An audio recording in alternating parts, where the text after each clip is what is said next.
People always get confused about the various listing levels in what was formerly known as the over-the-counter market.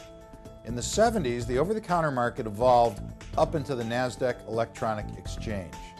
NASDAQ stands for National Association of Securities Dealers Automated Quotation System. On the NASDAQ, broker-dealers buy and sell stocks in which they make a market by displaying their bids and offers through an electronic network.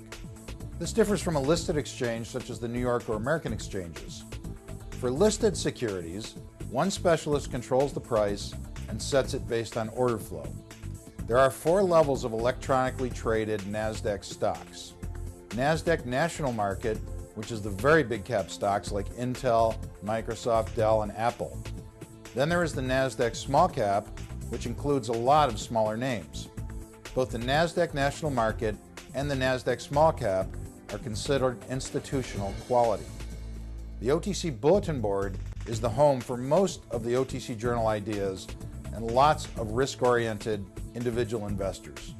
There is no minimum size or market value for Bulletin Board listed stocks, but companies on this exchange are required to provide the same level of SEC reporting that the larger cap stocks provide.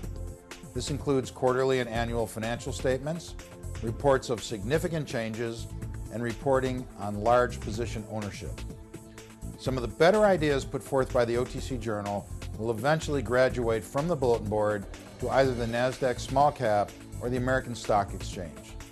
The NASDAQ Small Cap would be the preferable. The pink sheets are the bottom of the publicly traded hierarchy. Companies that trade on the pink sheets are not required to make financial filings.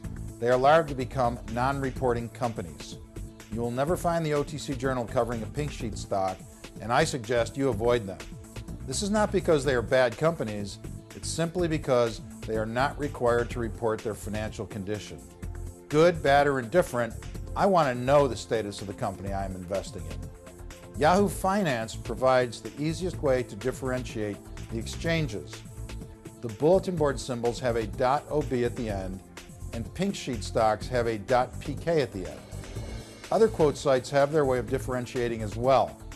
When you take a position in a microcap stock, know what exchange it's trading on. If it's in the pink sheets, think long and hard before taking the plunge.